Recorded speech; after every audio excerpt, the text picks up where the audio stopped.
인천공항 출국장에서 지은과 예린은 들뜬 표정으로 셀카를 찍었다. 같은 대학교 4년간 단짝으로 지낸 둘의 마지막 여행이었다. 비행기 안에서 예린은 여행 일정을 확인하며 설렜지만 지은의 시선은 계속해서 머리 위 캐리어로 향했다. 다낭에 도착했을 때 예린은 환호했고 지은은 캐리어를 꽉 안은 채 식은땀을 흘렸다. 지은의 휴대폰에는 발신자 불명의 메시지가 떠 있었다. 3일 후 물건을 전달하라는 지시였다. 안녕하세요. 오늘도 방문해 주셔서 감사합니다. 구독과 좋아요는 이야기를 만드는데 큰 힘이 됩니다. 오늘의 이야기 바로 시작하겠습니다. 호텔에 도착하자마자 예린은 방 안을 이리저리 둘러보며 감탄사를 연발했다. 창문 너머로 보이는 바다 전망, 깨끗한 침대와 욕실, 모든 것이 완벽해 보였다. 그녀는 곧바로 짐을 풀기 시작했고 수영복을 꺼내 침대 위에 펼쳐놓았다. 지은은 그런 예린을 바라보며 억지로 미소를 지었다. 그리고 샤워를 먼저 하겠다며 자신의 캐리어를 끌고 욕실로 들어갔다. 욕실 문을 잠근 지은은 변기 뚜껑을 덮고 그 위에 캐리어를 올려놓았다. 떨리는 손으로 잠금 장치를 풀었다. 심장이 터질 듯 뛰었다. 캐리어가 열리자 깔끔하게 정리된 옷가지들이 보였다. 하지만 지은은 그것들을 조심스럽게 한쪽으로 밀어냈다. 그 밑에 숨겨진 물건이 있었다. 손톱으로 모서리를 눌러 바닥판을 들어 올리자 흰색 비닐에 쌓인 물건이 보였다. 투명한 봉지 안에 흰 가루. 지은은 순간 숨이 막혔다. 머리로는 알고 있었지만 직접 눈으로 확인하니 현실이 와닿았다. 이것이 진짜 마약이구나. 황급히 다시 모든 것을 제자리에 넣고 캐리어를 닫았다. 거울 속 자신의 얼굴은 창백했다. 찬물로 얼굴을 씻고 심호흡을 몇 번 했다. 밖에서 예린이 빨리 나오라고 재촉하는 소리가 들렸다. 지은은 캐리어를 들고 욕실 밖으로 나왔다. 예린이 이미 비키니로 갈아입고 있었다. 지은은 예린 몰래 캐리어의 물건을 객실 금고에 옮겨 넣었다. 비밀번호를 설정하고 금고 문이 잠기는 소리를 확인했다. 두 사람은 곧바로 해변으로 향했다. 부드러운 백사장, 에메랄드빛 바다. 예린은 신이 나서 물속으로 뛰어들었다. 지은도 따라 들어갔지만 그녀의 머릿속은 온통 금고 생각뿐이었다. 파도 소리도 예린의 즐거운 목소리도 제대로 들리지 않았다. 해변 의자에 누워 있을 때도 지은의 시선은 자꾸만 호텔 건물 쪽으로 향했다. 저 위 객실에 있는 금고, 그 안에 위험한 물건들. 저녁을 먹고 호텔로 돌아왔을 때 예린은 피곤에 지쳐 금방 잠들었다. 하지만 지은은 잠들 수 없었다. 침대에 누워 천장만 바라보다가 예린의 고른 숨소리를 확인한 후 조용히 일어났다. 금고 앞에 쪼그리고 앉아 비밀번호를 입력했다. 금고 문이 열리고 그 안의 물건들은 여전히 그 자리에 있었다. 아무 일도 일어나지 않았다. 하지만 왠지 모를 불안감이 지은을 짓눌렀다. 그녀는 금고를 다시 닫고 침대로 돌아갔지만 잠은 쉽게 오지 않았다. 아침 햇살에 눈을 뜬 예린은 상쾌한 표정으로 지은을 깨웠다. 호텔 조식 뷔페는 다양한 음식들로 가득했다. 쌀국수, 반미, 신선한 과일들. 예린은 접시 가득 음식을 담아왔고 오늘의 일정을 신나게 설명했다. 바나 힐스의 골든 브릿지를 가볼까? 아니면 버스 투어를 할까? 지은은 고개를 끄덕이며 대답했지만 그녀의 마음은 단 하나에만 집중되어 있었다. 3일 후. 그때가 되면 이 모든 것이 끝난다. 두 사람은 구시가지로 향했다. 좁은 골목길 사이로 형형색색의 등불이 걸려 있었다. 예린은 매 순간 사진을 찍었고 작은 기념품 가게마다 들러 이것저것 구경했다. 지은도 예린을 따라다니며 웃었다. 하지만 그 웃음 뒤에 숨겨진 무게를 예린은 알지 못했다. 카페에 앉아 베트남 커피를 마실 때 예린은 졸업 후 계획에 대해 이야기했다. 취업 준비는 어떻게 할 건지, 각자 다른 도시에서 살게 되더라도 자주 만나자고. 지은은 예린의 얼굴을 제대로 바라볼 수 없었다. 죄책감이 목까지 차올랐다. 저녁에는 해산물 레스토랑에서 식사를 했다. 싱싱한 새우와 게, 그릴에 구운 생선. 예리는 대학 생활의 추억들을 하나하나 꺼내놓았다. 첫 만남, 함께했던 축제들, 시험 기간의 고생, 밤새 수다 떨던 날들. 지은은 듣고만 있었다.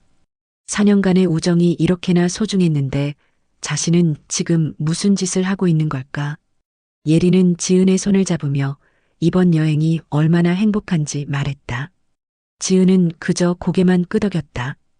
호텔로 돌아온 후 두 사람은 수영장으로 갔다. 야경이 비치는 수영장에서 예리는 물장구를 치며 즐거워했다. 지은도 물에 들어갔지만 그녀의 시선은 자꾸만 객실이 있는 건물로 향했다. 저 위 어딘가 금고 속에 숨겨진 비밀. 그것이 지은의 발목을 잡고 있었다. 수영장 가장자리에 앉아 다리를 담근 채 지은은 하늘을 올려다봤다. 별이 보이지 않는 다낭의 밤하늘. 그 어둠이 지은의 마음과 닮아 있었다. 밤이 깊어 객실로 돌아왔을 때 지은의 휴대폰이 진동했다. 메시지 한 통. 내일 저녁 7시 호텔 로비에서 만나자는 내용이었다. 물건만 건네면 모든 것이 끝난다는 말. 지은은 휴대폰을 꽉 쥐었다. 하루만 더 버티면 된다. 그러면 이 악몽 같은 일이 끝나고 평범한 일상으로 돌아갈 수 있을 것이다. 그렇게 스스로를 다독이며 지은은 잠 못 이루는 밤을 보냈다. 지은은 새벽부터 깨어 있었다. 창밖으로 해가 떠오르는 것을 멍하니 바라보다가 옆에서 자고 있는 예린을 조용히 쳐다봤다. 평화로운 얼굴. 아무것도 모르는 채 편안하게 잠들어 있는 친구. 지은의 가슴이 무너져 내리는 것 같았다. 오늘만 지나면 된다. 저녁 7시에 로비에서 만나 물건만 건네면 모든 게 끝난다. 그렇게 반복해서 되뇌었지만 불안감은 가시지 않았다. 예린이 일어났을 때 지은의 얼굴은 창백했다. 예린은 걱정스러운 표정으로 괜찮냐고 물었다. 지은은 배가 좀 아프다고 둘러댔다. 예린은 그럼 오늘은 호텔에서 쉴까 제안했지만 지은은 고개를 저었다. 나가자고, 밖에 나가서 놀자고. 이상하게도 지은은 예린과 함께 있고 싶었다. 마지막이 될지도 모를 시간들. 그 순간들을 놓치고 싶지 않았다. 두 사람은 해변으로 향했다. 지은은 오늘따라 적극적으로 예린과 사진을 찍었다. 함께 손을 잡고 점프하는 포즈로, 바다를 배경으로. 예린은 지은이 오늘 왜 이렇게 적극적인지 신기해했지만 좋은 일이라고 생각하며 함께 즐거워했다. 해변 의자에 나란히 앉아 망고 스무디를 마시는 동안 지은은 예린의 옆모습을 오래도록 바라봤다. 4년간의 우정. 그 모든 순간들이 주마등처럼 스쳐 지나갔다. 점심은 해변 식당에서 해결했다. 볶음밥과 생선 요리. 예린은 음식을 먹으며 내일 귀국한 후의 계획을 이야기했다. 사진들을 정리해서 앨범을 만들고 다시 만나서 하나씩 나누어 갖자고. 지은은 고개를 끄덕이며 들었지만 그녀의 눈가에는 미세한 떨림이 있었다. 예린은 그것을 피로 때문이라고 여겼다. 오후가 되자 두 사람은 호텔로 돌아왔다. 예린은 수영장에 가자고 했지만 지은은 잠깐 쉬었다 가자고 했다. 6시가 되자 지은의 심장은 미친 듯이 뛰기 시작했다. 샤워를 하겠다며 욕실로 들어간 지은은 금고를 열었다. 그 안의 물건들을 다시 캐리어에 조심스럽게 넣었다. 손이 심하게 떨렸다. 1시간만 지나면 된다. 1시간만. 욕실에서 나온 지은은 옷을 갈아입었다. 평범한 원피스. 여행객처럼 보이는 복장. 예린도 예쁜 옷으로 갈아입으며 저녁 식사 장소를 고민했다. 분짜를 먹으러 갈까 아니면 호텔 근처 맛집을 찾아볼까? 지은은 예린의 말을 듣는 둥마는 둥하며 시계만 쳐다봤다. 6시 50분. 이제 10분 남았다. 지은은 가방을 챙기며 로비에 잠깐 내려갈 일이 있다고 말했다. 예린은 먼데 같이 가겠다고 했다. 지은은 잠시 망설였다. 하지만 예린과 함께라면 더 안전할 것 같았다. 그냥 물건만 건네주면 되는 일이니까. 예린이 옆에 있으면 그들도 함부로 하지 못할 거라고 지은은 스스로를 안심시켰다. 7시가 가까워지자 지은은 캐리어를 끌고 일어났다. 예린이 왜 캐리어까지 가져가냐고 물었다. 지은은 프런트에 물어볼 게 있고 캐리어는 짐 보관소에 맡기려 한다고 둘러댔다. 예린은 이상하다는 표정을 지었지만 함께 로비로 향했다. 엘리베이터 안에서 지은의 손은 캐리어 손잡이를 꽉 쥐고 있었다. 손바닥에 땀이 배어 나왔다. 예린은 거울에 비친 자신의 모습을 확인하며 머리를 매만졌다.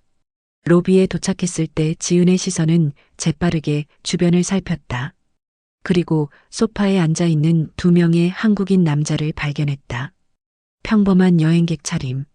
30대 초반으로 보이는 남자와 20대 후반쯤 되어 보이는 남자. 동혁과 민수. 지은이 사진으로만 봤던 얼굴들이었다. 동혁이 지은을 발견하고 눈빛으로 신호를 보냈다. 지은은 예린에게 잠깐만 기다리라고 말하고 그들에게 다가갔다. 예린은 몇 발짝 떨어진 곳에서 휴대폰을 꺼내보며 서 있었다. 지은은 떨리는 손으로 캐리어를 동혁에게 건넸다. 동혁은 능숙한 손놀림으로 캐리어를 열어 내용물을 확인했다. 옷 사이로 손을 넣어 바닥을 만지작거렸다. 그리고 고개를 끄덕였다. 민수는 예린 쪽을 쳐다보며 저 친구는 누구냐고 물었다.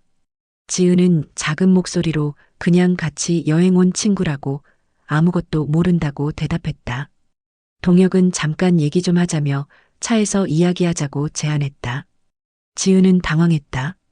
물건을 건넸으니 이제 끝난 게 아닌가. 하지만 동혁은 지은의 팔을 붙잡았다. 예린이 이상한 기색을 눈치채고 다가왔다. 지은이 낯선 남자들과 함께 있는 모습, 그리고 지은의 굳은 표정. 예린이 지은의 이름을 부르자 민수가 재빠르게 예린의 팔도 잡았다. 같이 가자는 말과 함께. 예린은 놀라 뭐냐고 항의했지만 두 남자는 로비 밖으로 두 여자를 이끌었다. 주변 사람들은 친구들끼리 장난치는 것쯤으로 여겼다.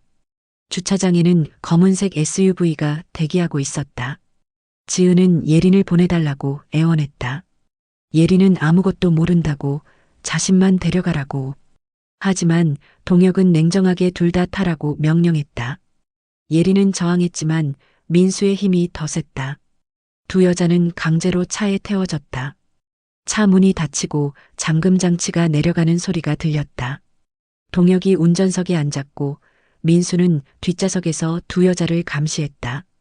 예린은 무슨 일이냐고 지은에게 물었다. 지은은 울음을 터뜨렸다. 미안하다는 말밖에 할 수 없었다. 차는 호텔을 빠져나가 도심을 벗어났다. 점점 어두워지는 거리. 가로등도 드문 외곽 지역으로 향하는 차. 동혁의 휴대폰이 울렸다. 그는 통화를 하며 도착한다고 보고했다. 그리고 둘 다냐는 질문에 표정이 굳어졌다. 알겠다는 대답과 함께 통화가 끊어졌다. 동혁은 백미러를 통해 두 여자를 바라보며 차갑게 밀했다. 둘 다 처리하라는 명령이라고. 차는 20분가량 달린 끝에 인적이 드문 부두에 도착했다. 컨테이너들이 쌓여있는 야적장. 가로등 하나 없는 어둠 속에서 파도 소리만 들려왔다. 동혁이 차를 세우자 민수가 두 여자를 끌어내렸다. 예린은 비명을 질렀고 지은은 그저 고개를 떨구고 있었다. 컨테이너 사이에 공터로 끌려간 두 사람. 차가운 시멘트 바닥과 녹슨 철 냄새가 공기를 채웠다. 예린은 왜 자신까지 끌고 왔냐고 소리쳤다. 자신은 아무것도 하지 않았다고, 아무것도 모른다고. 동혁은 캐리어를 열어 두 여자 앞에 보여주었다. 캐리어를 열자 드러나는 흰색 물건들. 마약이었다. 예린의 얼굴이 순식간에 새하얘졌다. 지은을 돌아보는 예린의 눈에는 배신감과 충격이 가득했다. 지은은 무릎을 꿇었다. 빚 때문이었다고, 그냥 물건만 전해주면 되는 줄 알았다고 설명했다. 하지만 예린은 그래서 자신까지 죽이려는 거냐고 절규했다. 동혁은 미안하지만 목격자를 남길 수 없다고 말했다. 그들도 지시를 받은 것뿐이라고. 민수는 차 트렁크를 열어 밧줄을 꺼냈다. 긴 밧줄을 두 손으로 잡고 팽팽하게 당겨보는 모습. 예린의 비명이 어둠 속으로 울려 퍼졌다. 지은은 예린만이라도 보내달라고 애원했다. 예린은 정말 아무것도 모른다고, 자신만 처리하라고. 하지만 동혁은 냉정하게 고개를 저었다. 이미 다 봤다고, 늦었다고. 민수가 밧줄을 풀며 두 여자에게 다가왔다. 예린은 뒤로 물러섰고 지은은 그 앞을 막아섰다. 하지만 그들의 저항은 무의미했다. 민수의 손이 예린의 목을 향해 뻗어졌다. 바로 그때 멀리서 차 헤드라이트 불빛이 보였다. 부두를 순찰하는 차량이었다. 동혁과 민수는 순간 그쪽으로 시선을 돌렸다. 지은은 그 찰나의 틈을 놓치지 않았다. 예린의 손을 잡고 어둠 속으로 뛰었다. 두 여자는 컨테이너 사이로 도망쳤다. 뒤에서 동혁의 고함 소리가 들렸다. 잡으라는 명령. 발소리가 점점 가까워졌다. 예린은 숨을 헐떡이며 어떡하냐고 반복했다. 지은은 일단 숨자고 대답했다. 두 사람은 컨테이너 뒤에 몸을 숨겼다. 어둠 속에서 동혁과 민수의 손전등 불빛이 주변을 훑쳤다. 숨소리조차 내지 못하고 꼭 참았다. 민수의 목소리가 들렸다. 이쪽인 것 같다고. 동혁은 밧줄을 가져왔냐고 물었고 민수는 여기 있다고 대답했다. 지은과 예린은 조금씩 바다 쪽으로 이동했다. 하지만 부두는 끝이 있었다. 더 이상 갈 곳이 없는 막다른 길. 뒤에서 발소리가 점점 가까워졌다. 손전등 불빛이 두 사람을 비추기 직전 예린과 지은은 서로를 바라봤다. 예린의 눈에는 원망과 두려움이 뒤섞여 있었다. 지은의 눈에는 미안함과 절망이 가득했다. 지은이 작게 미안하다고 속삭였다. 예린은 지금은 살아야 한다고 대답했다. 그리고 두 사람은 동시에 고개를 돌려 바다를 내려다봤다. 검은 물결이 철썩거리고 있었다. 어둠이 깔린 부두에서 시간은 천천히 흘러갔다. 동혁과 민수는 손전등을 들고 컨테이너 사이를 샅샅이 뒤지고 있었다. 두 여자가 멀리 가지 못했을 것이라는 확신이 있었다. 이곳은 삼면이 컨테이너로 막혀 있고 한쪽은 바다였다. 도망칠 곳이 없었다. 민수는 손에 밧줄을 감아 쥐고 있었다. 동혁은 침착하게 주변을 살폈다. 그들에게 이것은 일이었다. 감정이 개입될 여지가 없었다. 지은과 예린은 컨테이너 뒤에 웅크리고 앉아 있었다. 두 사람의 옷은 이미 땀과 바닷바람에 젖어 있었다.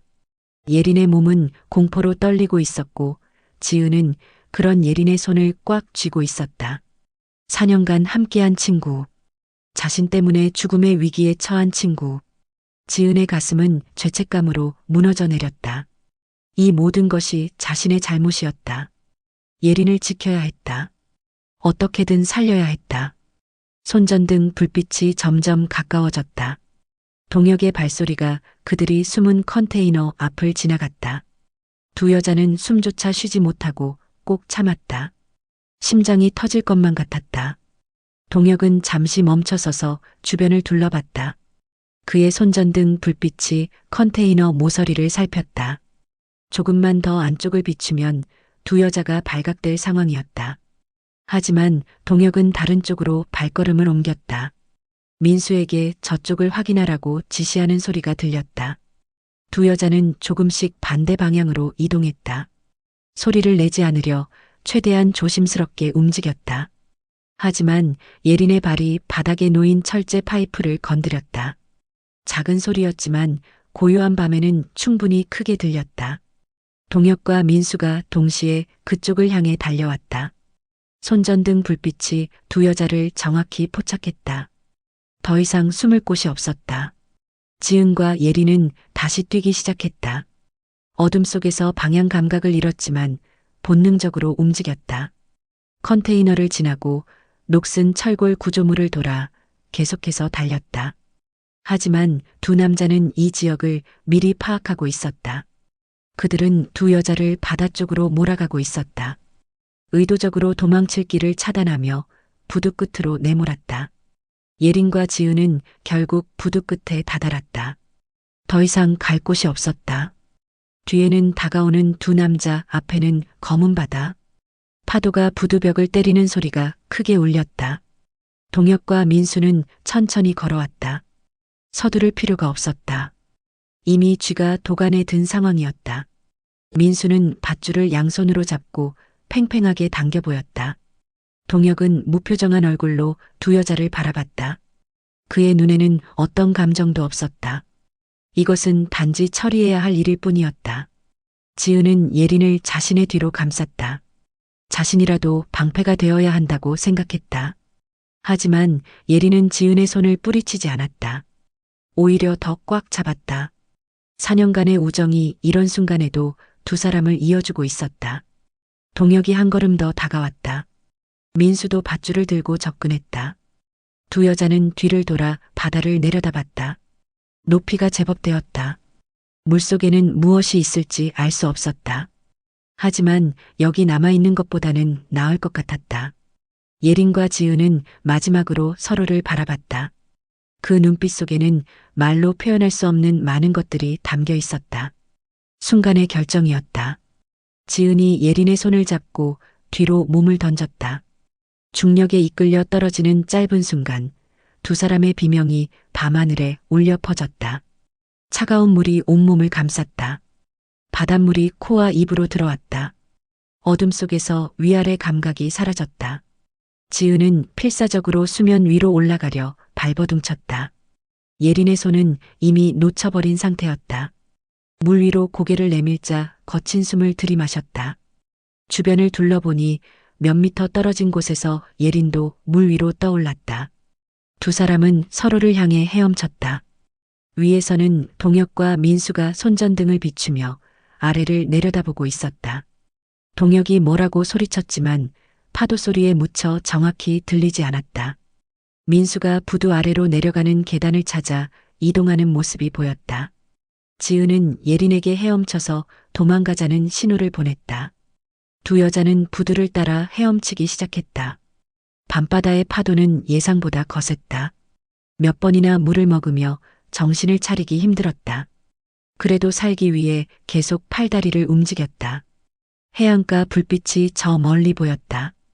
그곳까지 가야 했다. 그곳에 사람들이 있을 것이다. 민수는 부두 아래로 내려와 물가를 따라 두 여자를 추적했다. 손전등 불빛이 물 위를 훑으며 그들을 찾았다.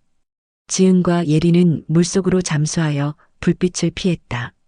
숨을 참고 최대한 멀리 헤엄쳤다. 폐가 터질 것 같았지만 참았다. 다시 수면 위로 올라왔을 때 민수의 불빛은 조금 멀어져 있었다. 하지만 완전히 따돌리지는 못한 상태였다. 예린의 체력이 점점 떨어지고 있었다. 팔다리의 움직임이 느려졌고 물을 자꾸 먹었다. 지은이 예린을 붙잡고 함께 헤엄쳤다. 하지만 두 사람 모두 한계에 다다르고 있었다. 해안가는 아직도 멀었다. 파도는 계속해서 그들을 집어삼키려 했다. 민수의 손전등 불빛이 다시 가까워졌다.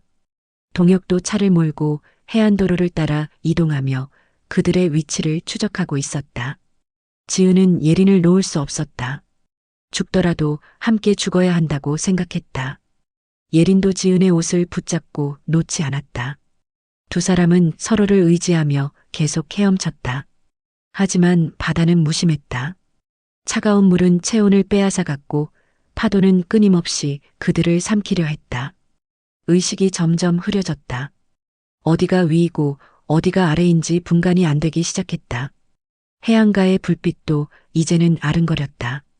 마지막으로 지은이 본 것은 예린의 얼굴이었다.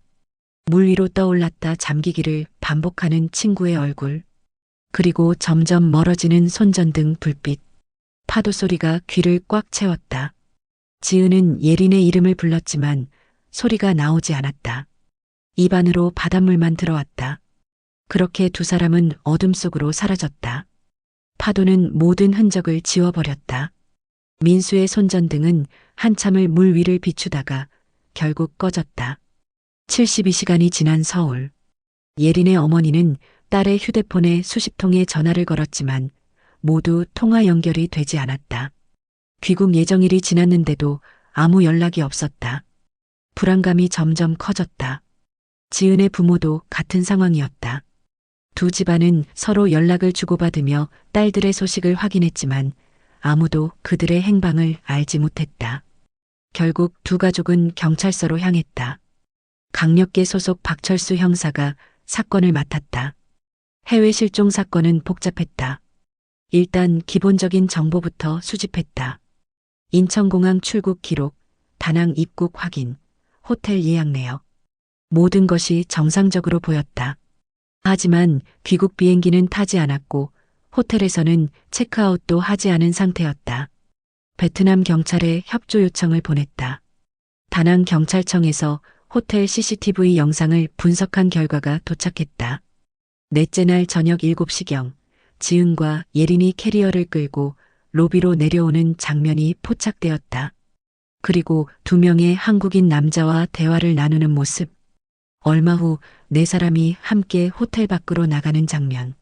주차장 CCTV에는 검은색 SUV에 타는 모습이 찍혀 있었다. 하지만 차량 번호판은 가짜였다. 렌터카 회사 기록에도 해당 차량은 없었다. 박철수 형사는 베트남 현지로 출장을 갔다.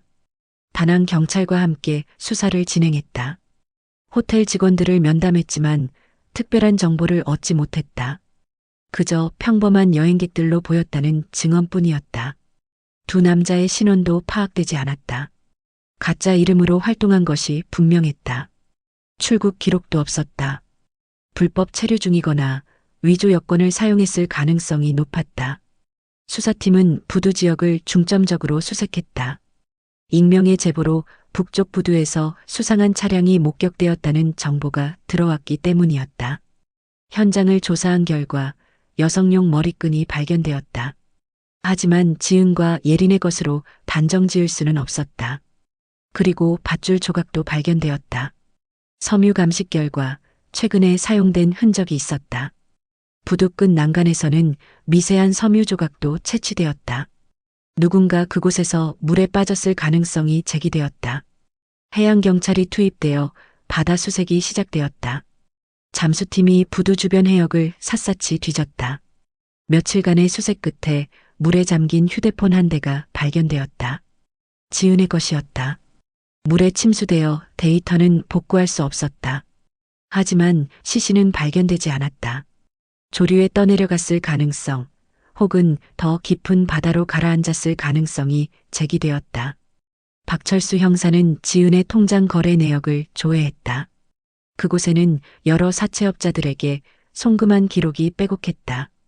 총 금액은 8천만 원이 넘었다.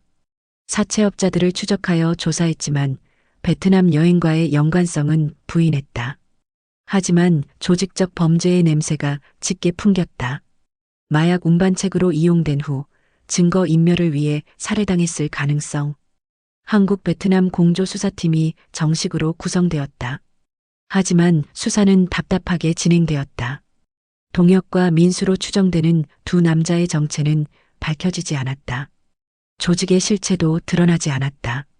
목격자도 결정적 증거도 없었다. 수사는 미궁에 빠졌다. 부모들은 기자회견을 열었다. 예린의 어머니는 딸은 아무 죄도 없다며 오열했다. 지은의 아버지는 자신의 잘못이라며 고개를 떨구었다. 카메라 플래시가 터졌고 기자들의 질문이 쏟아졌다. 그날 밤 어딘가 어두운 곳에서 거친 숨소리가 들렸다. 여기가 어디냐는 희미한 신음. 밧줄 자국이 남은 손목을 비비는 소리. 하지만 그것이 누구의 것인지 어디에서 나는 소리인지는 아무도 알 수 없었다. 수사는 계속되었지만 두 여자의 생사는 여전히 오리무중이었다. 다낭의 바다는 비밀을 간직한 채 여전히 파도를 일으키고 있었다. 오늘의 이야기는 여기까지입니다. 감사합니다.